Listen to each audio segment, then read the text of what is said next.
Hello friends, ఈరోజైతే పాలకూర పప్పు నా స్టైల్లో ఎలా చేయాలో చూపిపోతున్నాను. ముందుగా అయితే కందిపప్పు శనగపప్పు రెండింటిని 1 అవర్ నానబెట్టుకోవాలి. దాని తర్వాత క్లీన్ చేసుకొని ముందుగా పప్పును కుక్కర్లోకి వేసుకోవాలి. ఆ తర్వాత మనం పాలకూరని క్లీన్ చేసుకొని పాలకూరని కూడా వేసుకోవాలి ఫ్రెండ్స్. పాలకూరని కూడా వేసుకోవాలి. పాలకూర వేసుకున్నాం కదండి, ఇప్పుడు పచ్చిమిరపకాయలు కూడా వేసేసుకోవాలి. పచ్చిమిరపకాయలు వేసుకున్నాక అందులోకి అల్లం వెల్లుల్లి పేస్ట్ వేసుకోవాలి. అల్లం వెల్లుల్లి పేస్ట్ వేస్తున్నాను 1 స్పూన్. ఆ తర్వాత పసుపు కూడా వేసుకోవాలి. కొద్దిగా పసుపు కూడా వేసేసుకోవాలి. కొద్దిగా టమాటో కూడా వేసేసుకోవాలి. కొంతమందికి ఇష్టం ఉండదు, వాళ్ళు అవాయిడ్ చేయొచ్చు.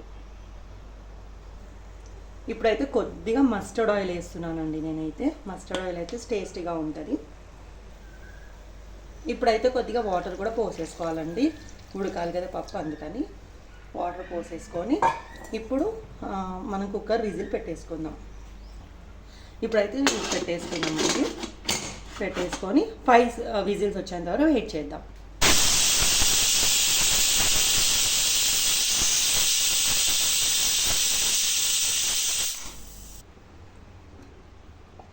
చూద్దాం ఫ్రెండ్స్, ఇప్పుడు ఉడికిపోయింది. వావ్, ఎంత బాగా ఉడికింది చూడండి ఫ్రెండ్స్.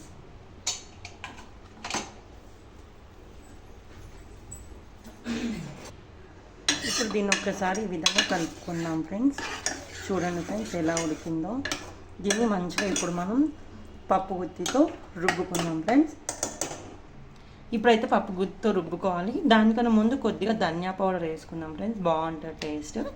ఇప్పుడు మనం పప్పు గుత్తితో మంచిగా రుబ్బుకోవాలి. మెత్తగా అయ్యేంతవరకు ఇలా రుబ్బేసుకోవాలి. చూడండి అండి, ఈ విధంగా మంచిగా చేసేసుకోవాలి. ఈ స్పినచ్లో చాలా అంటే చాలా విటమిన్స్ ఉన్నాయి. Vitamin C, vitamin E and potassium and sodium content ఎక్కువ ఉంటుంది ఇందులో. అందుకనే ఈ స్పినచ్ చాలా మంచిది హెల్త్కి.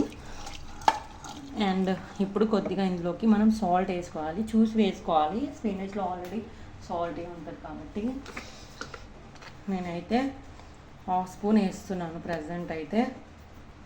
వేసేసి దీన్ని కూడా బాగా కలిపేసుకోవాలి. అందులోకి మనం పోపు పెట్టుకుందాము. నేను అందులో ఆల్రెడీ మస్టర్డ్ ఆయిల్ వేసాను, కానీ ఇప్పుడు నార్మల్ సన్ఫ్లవర్ ఆయిల్ వేస్తున్నాను కొద్దిగా. అందులోకి మనం కొద్దిగా ఆవాలు వేసుకోవాలి. ఇప్పుడు ఆవాలు వేసేస్తున్నాను.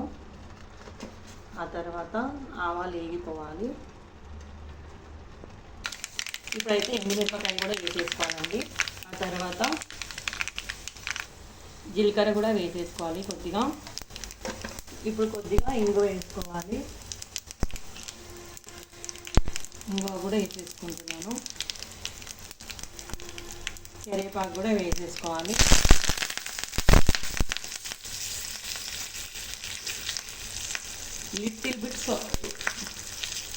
లిటిల్ బిట్ పసుపు కూడా వేసేసుకోవాలి కలర్ కోసం. మీకు వద్దనుకుంటే అవాయిడ్ చేసుకోవచ్చు. కొద్దిగా నేను ఉల్లిపాయలు వేస్తున్నాను, మీరు ఎల్లుల్లిపాయలు వేసుకోవాలనుకున్నా వేసుకోవచ్చు. నేను ఇది వేస్తున్నాను యాక్చువల్లీ. దీన్ని ఇప్పుడు మంచిగా కలుపుకోవాలి. కలుపుకొని ఈ పోపుని మనం పప్పులోకి ట్రాన్స్ఫర్ చేసేసుకోవాలి. ఇప్పుడైతే ఈ పోపు ఉంది కదండి, ఈ పోపుని మనం ఇందులోకి ట్రాన్స్ఫర్ చేసేసుకుందాం. పప్పులోకి ట్రాన్స్ఫర్ చేసేసుకొని మంచిగా కలిపేసుకోవాలి. ఇంతేనండి ఈరోజు స్పెషల్ పాలకూర పప్పు. మీరు కూడా ఖచ్చితంగా ట్రై చేయండి. Thank you for watching friends.